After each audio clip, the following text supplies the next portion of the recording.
For our next presentation, we take a trip into the future of clean living for a peek at changes in purchase and behaviors in the face of COVID-19.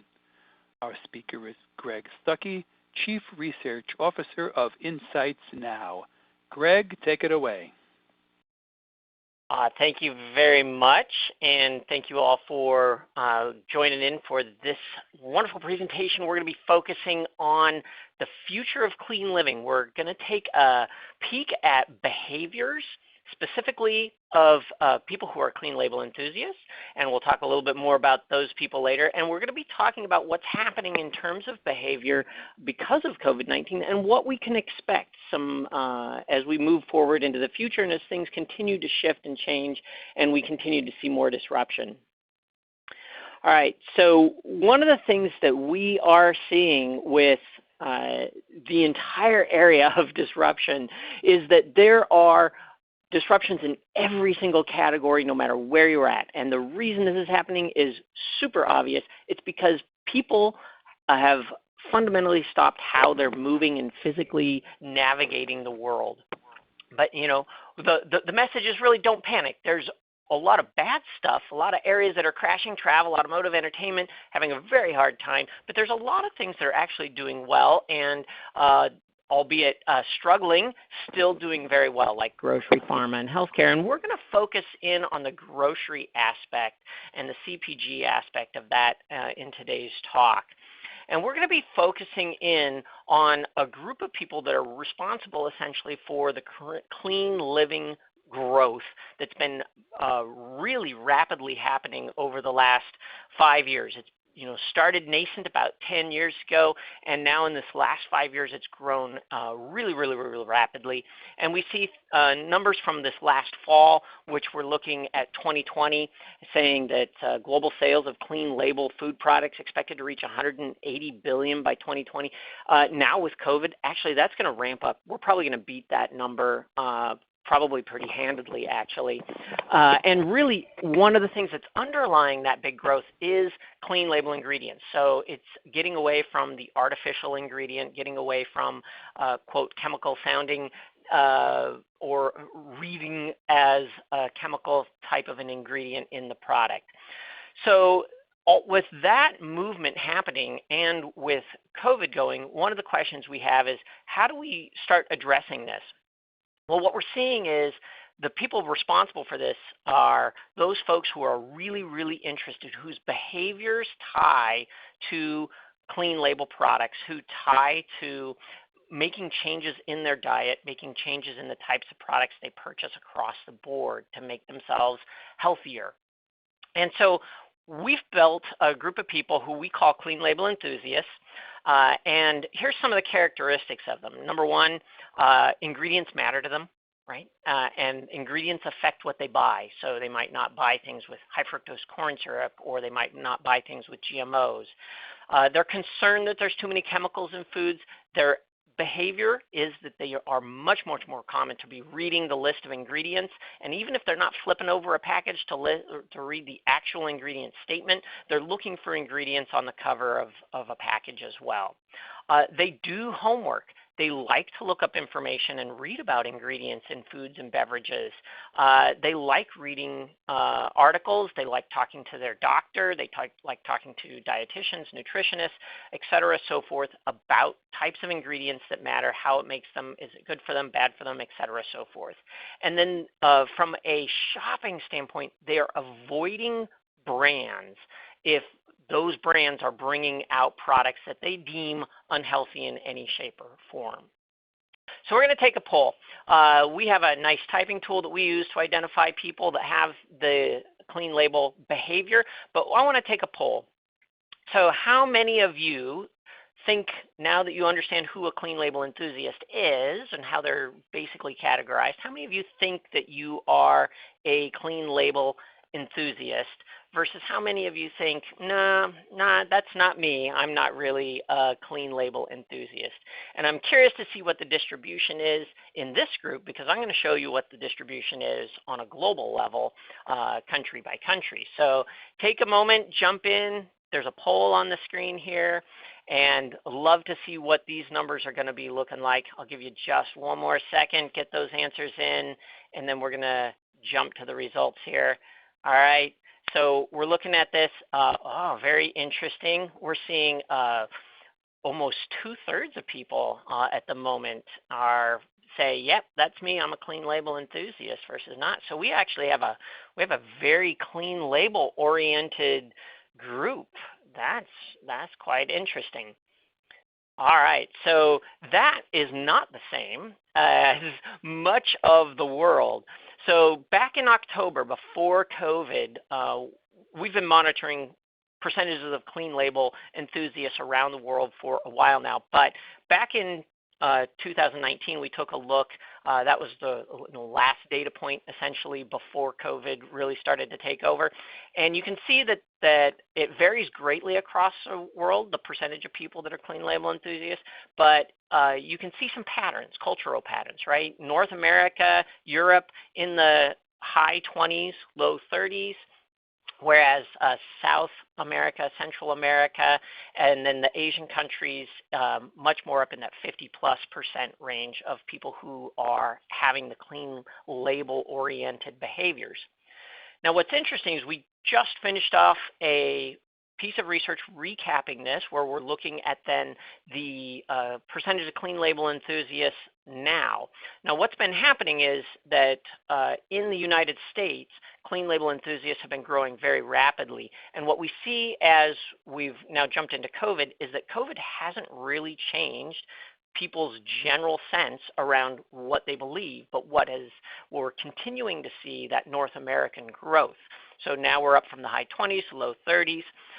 It wasn't but 2 years ago that we were all the way down at 15% clean label enthusiasts in the United States. So COVID is starting to fuel, not hinder, the clean label phenomena. And why do we think that is? Because when we're concerned about our health, when we're concerned and have all these fears about staying healthy, staying safe from a disease, we're going to be much more focused on making sure that the products we put inside our bodies are indeed aligning with those fears, or certainly we're going to avoid certain things that we think may put us more at risk.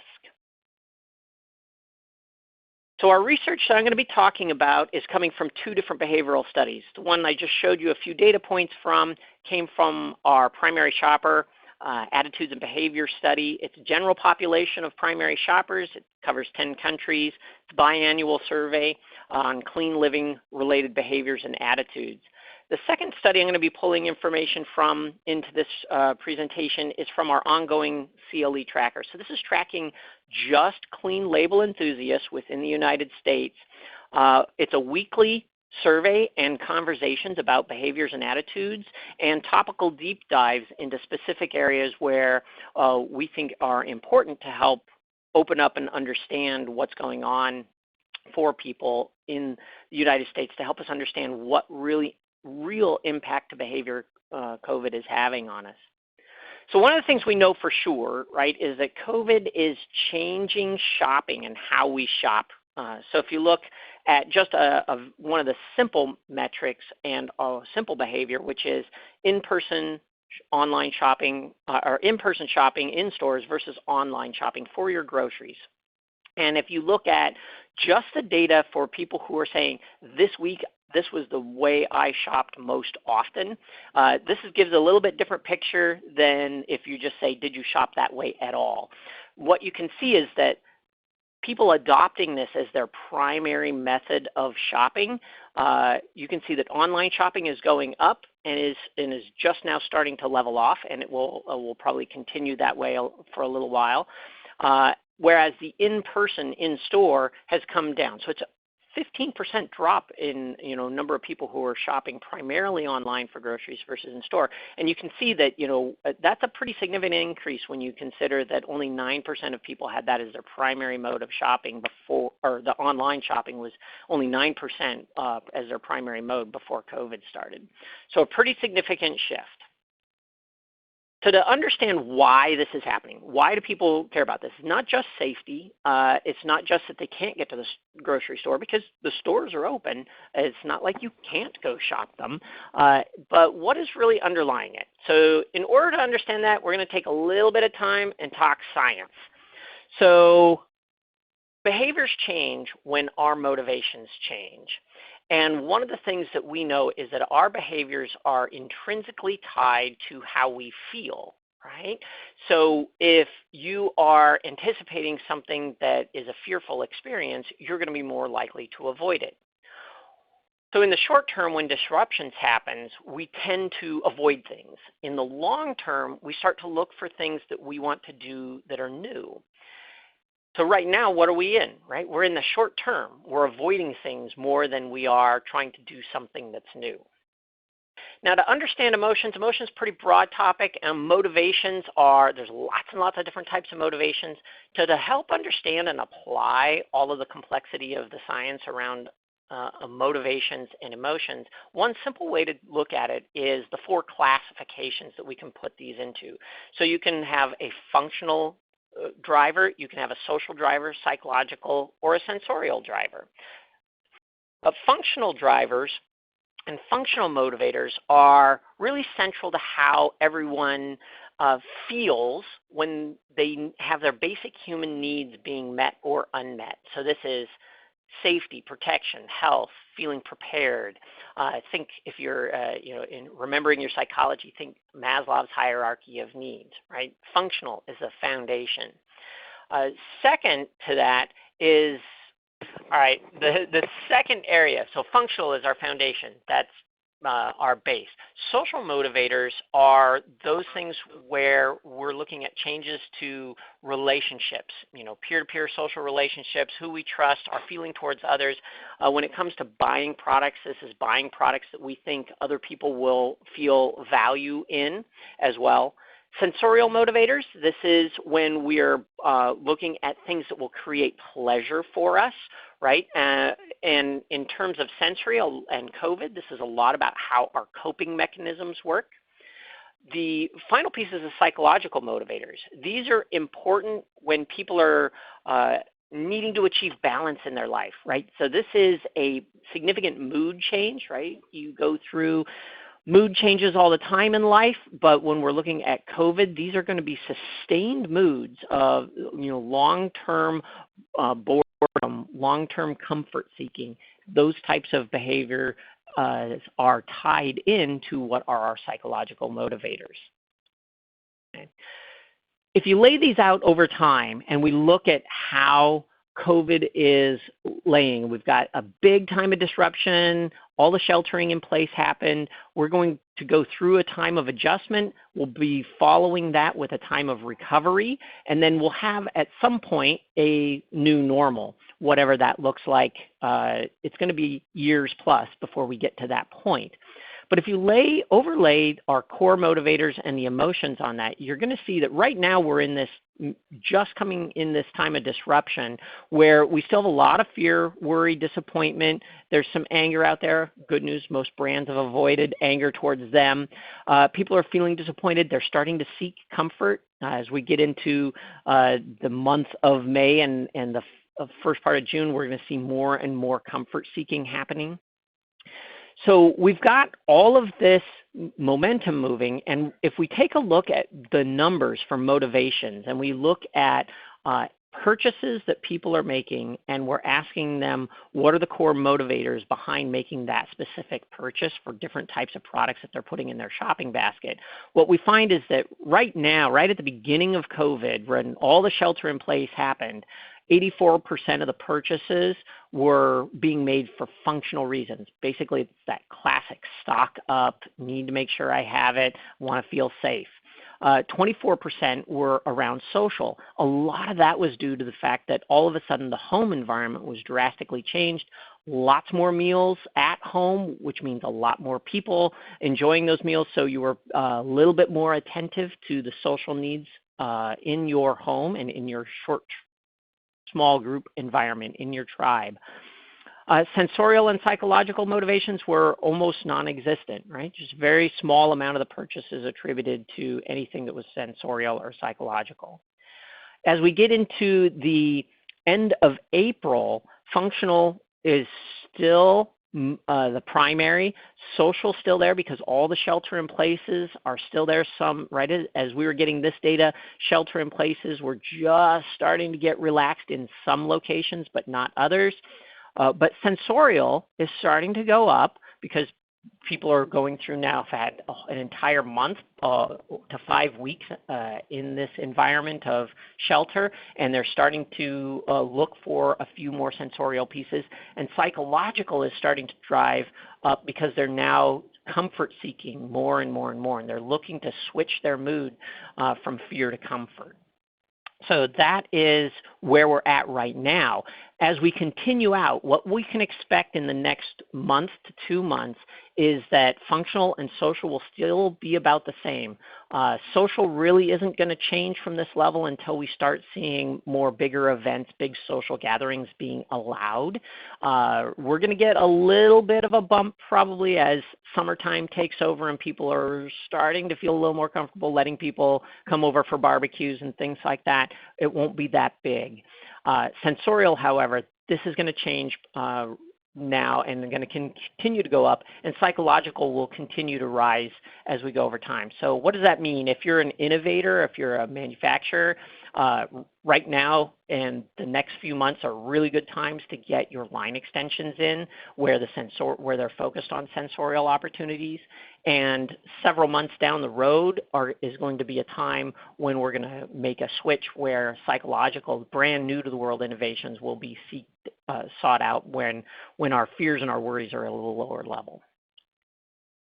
All right, so let's take a look at some of the specific emotions and understand what's going on. So COVID, of course, impacted shopping immediately. It went from nobody feeling frustrated really when they shopped to about half the people saying, wow, I'm really frustrated trying to shop at that first week of April. And as we came down over time, we're getting back about to normal, right? Not quite, still some frustrations, but people are starting to figure it out, right? Took them a little bit of time to figure out how to manage the new timelines of getting products shipped, of how to manage the time of going to the store enough or figuring out if the store was going to have what I need in stock to go pick it up, et cetera.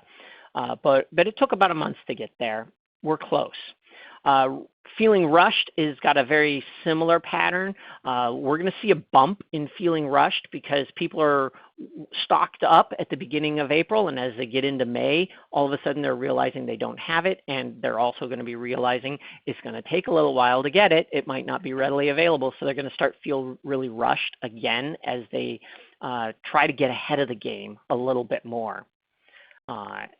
Now worry, on the other hand, worry is going to stay at a pretty high level, a reasonably high level for a while. And it's going to jump up and down quite a bit as new endeavors get put in place, right? So as more people are comfortable and you show up at grocery stores and there's more people who are even more worried, as news articles come out about the next thing you have to be worried about not touching, worry is going to go up again. Anything that's related to fear creation within, especially coming from the news media, is going to drive a lot of the worry. And we're probably not going to get back to no worry for shopping for quite a period of time here until we stop having the requirement of face masks, until we stop having the 6-foot rule, et cetera. Worry is going to stay at a reasonable level. Another really good metric to look at in terms of shopping is that relaxed as an emotion. And relaxed is very much tied to feeling safe. You can see that prior to COVID, most people felt relaxed. And there's kind of two groups of people when it comes to shoppers. Those that really enjoy shopping, and when they go shopping, it's a relaxing experience. And the other group of people that just want to get out of the store as fast as they can. That was true before COVID. Now we don't have very many people that just enjoy hanging out in the store and shopping. And if you do, it's just for a moment in time where you're standing in the aisle, nobody else is in the aisle with you. You feel relaxed for a moment, but somebody turns the corner, comes down your aisle, and you're like, okay, I got to get out of here.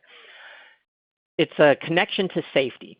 And until people feel relaxed again, you're not going to see a newfound sense of exploration of new products happen again. So it's going to take a while to get to that point. Okay. Satisfaction in what you're picking and choosing. People are learning to adapt, and this is really what's happening. Products go out of stock. You can't get the one you want, so you have to adapt to something new. And when you adapt to something new, it takes about a month for you to start to adapt. This is going to come back down again. People are going to start to get dissatisfied again because they're going to have more time with the products that they're unhappy with. Also, what's going to happen is at the beginning of every month, people are going to shop more and for things that they're out of stock of. So you're going to see this cycle of in stock, out of stock, in stock, out of stock.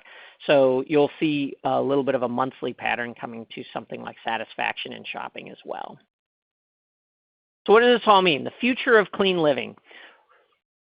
Health halos are going to really motivate our choices going forward. So anything that you can do to bring health to your brand is going to help.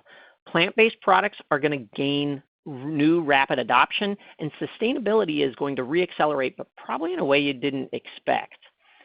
So if you're looking at ways to improve products and take on the clean living area during this time of COVID, what you need to do is find your health halo. You need to find your brand's health halo to help motivate that behavior. And we see that focusing on health is continuing. So both with the non-clean label enthusiasts, so those are the people who are not clean label, as well as the ones who are clean label enthusiasts, both of them are going up in terms of I'm going to go out of my way to find products that make me feel healthy because I'm worried about my health. We're not seeing massive change in this, but it's consistent, steady growth. And that's a good thing. That means that this is not going to go away when COVID goes away. You're going to see consistent, steady growth. So if you can find your health halo, it's going to stay around for a while. It's going to be a good position.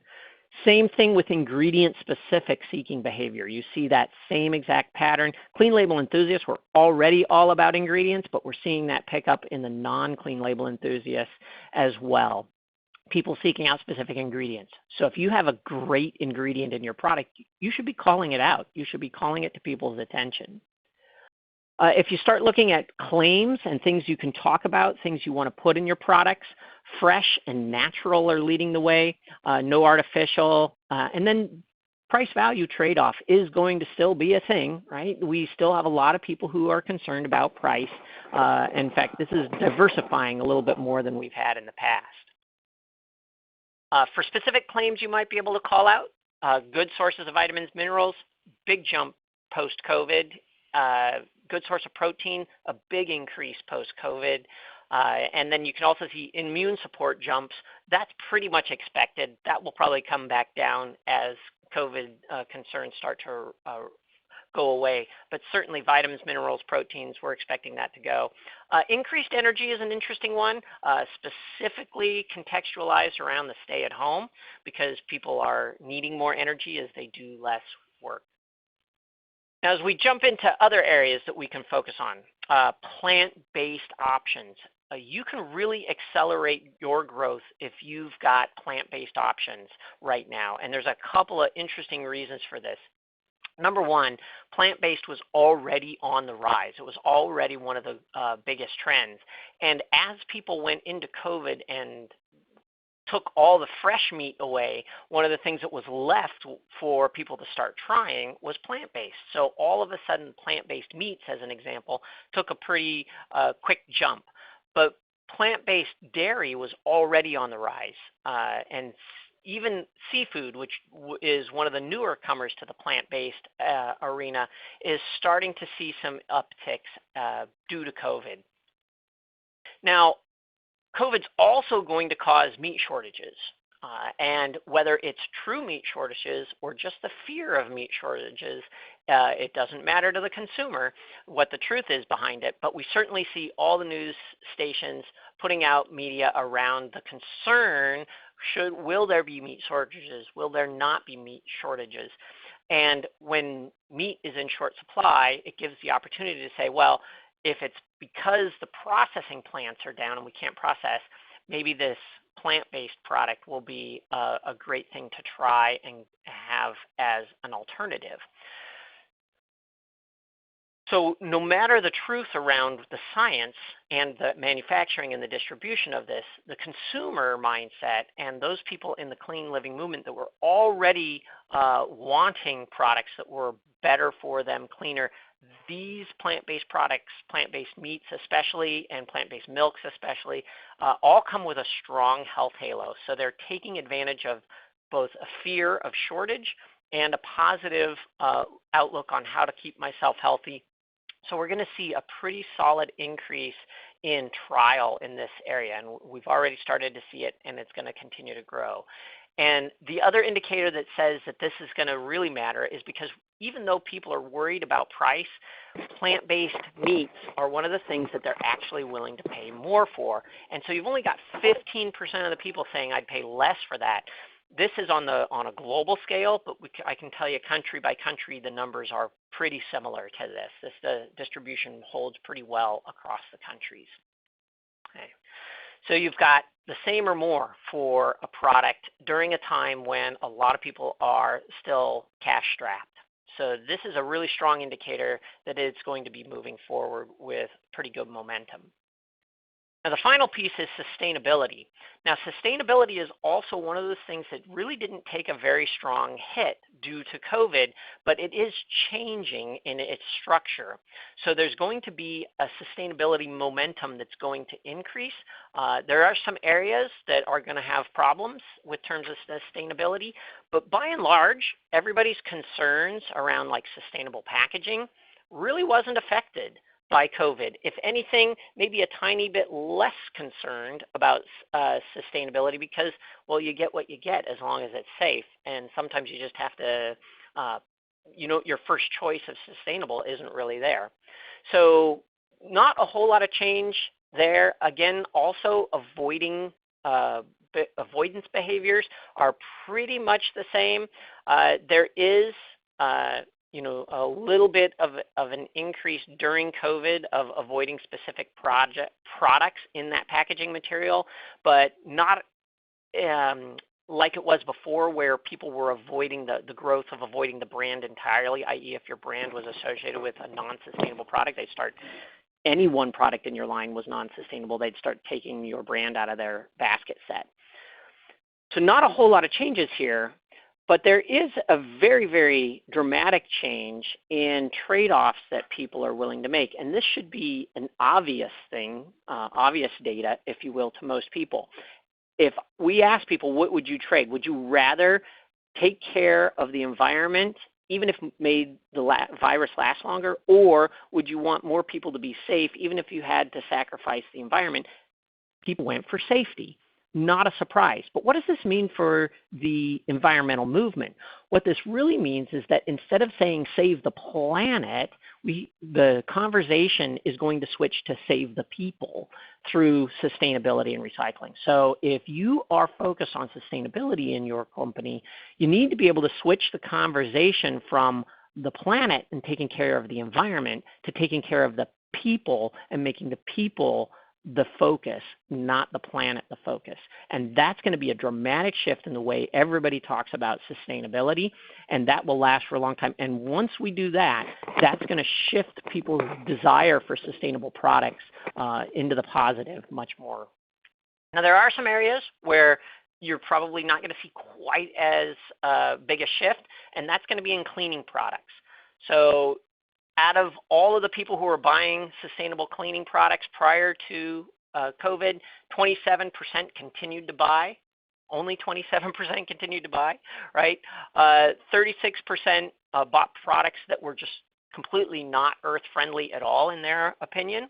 And of that 36%, only 65% are going back. So that means we're going to get about a 10, maybe 15% drop in purchases of sustainable cleaning products. And it's not that big of a drop, but it's just big enough. So if you're in this space, you really need to focus in on understanding what is it about that product that makes you ensure that it's going to kill the virus, that it's going to for sure be 100% deadly, if you will. And that's what people's concerns are. This quote, I think, sums it up really, really well. Why people are leaving, the small group of people are leaving. It's that all the experts are saying, hey, chlorine bleach, which isn't good for the environment, you got to have that. Or you got to have something that for sure is going to kill this virus. So you're upping the stakes from just being clean to killing something. And that shift is grabbing a group of people's attention, and the environmental products, friendly products that can make these types of claims are going to succeed. Those that can't are going to start to see some drops. All right, so the future of clean living. A little sneak peek into the future. What does it hold? Number one, health halos are going to heavily motivate people's choices. Number two, plant-based products are going to gain some rapid adoption. And three, sustainability is going to reaccelerate, but it's going to reaccelerate by focusing on people, not the planet, which is a pretty significant shift in communication. So the questions you can ask for your business: what health halos are going to most motivate your consumers? How can you increase trust in your brand that you are providing for people's functional needs, for their social needs, for their sensorial needs, for their psychological desires to shift into this sense of comfort? How can you identify those pieces? And then what sustainable opportunities do you have for your brands that you can bring to bear in the market? How can you help change the conversation from the planet to the people? I think in conclusion, this quote is one of my favorites. It sums it up. Things are going to be different and a little bit weird, but we got this, right? Don't panic. Everything's going to be okay. Different is okay. Different is better. And really, we're not going to see a lot of changes. We're not going to go back to normal in the next few months. We're not going to go back to normal in the next year. It's going to take a while for us to get our emotions and our motivations switched back. And what that new normal is definitely will not be the same as what we were pre-COVID. All right. And if you have any time, now is the time for questions. Yes, we do have questions, and well, 3 or 4 of them. And the first one is, are there ethnic breaks for the shopping mode changes and in general for your research on changes in COVID consumer behavior? That is a great question. We haven't drilled down into the ethnic breaks. What we do know is that it is a little bit different based on where you live in terms of like urban, suburban, rural areas, where the types of shopping that you have available and the access that you have for ease of picking up products at store, things like that. It's definitely different there. It's also different based on what cities you're in. If you're in a really highly locked down city, there's certainly more fear at the moment, and so some of the changes in shopping behavior are different. We know that certain areas like California, Oregon, a lot more online shopping happening in those, and some of the coastal states, a lot less online shopping happening in the Midwest at the moment. So some things like that, but nothing, I don't know of anything that we have ethnic-wise. Okay, next question. How is worry and shopping drivers going to be impacted by the highest level of unemployment or underemployment during recovery? Right. So what's interesting is that this is where the price-value trade-off is going to be really, really important for people. So there is, if we think about the emotional aspect of it, there's a make-do process. So as you're, if you think about a specific person, and I like always to think about it from a humanized way, if you think about a person who became unemployed, now they have a totally different income construction to their budget that they can apply. That's going to stay for a while, right? It's not like they're going to suddenly get a job and then not, right? So until a major disruption happens, they're going to change what they consider price value. And they're going to be looking at which sacrifices are they satisfied with making versus which ones they're not. And what you're going to see is, by and large, they're going to be forced into an area where where there's high unemployment, you're going to get more uptick of the price value products, certainly on a percentage basis for a while. But you're going to see the more indulgent products not have as much of a problem, if you will, or you'll see indulgent products go through spikes where people really crave them, need them, and go get them regardless of the unemployment level. So a little bit depends on how the economy as a whole is going to do. Sure. Okay, thank you, Greg. It's certainly going to be a brave new world. Okay, for further questions and more information on this topic, absolutely. For more information on this topic or for other questions, you can reach out to Greg directly. His contact information is on the screen, and his phone number, too. You can email him or call him. Yes. Interesting presentation, Greg. Good job. Thank you very much. Thank you very much. And a lot of this data is available on this website. We have a tracker. You can go ahead and go on the website, look for this specific tracker, and so you can see all this information. You can see it. We'll be posting it week by week as we get information. We'll be posting new stuff there. So if you're curious, go on, look. There's even, since this presentation I put it together, there's more new information just from this last week. Excellent. Okay, InsightsNow.com. Thank you, Greg. Thank you.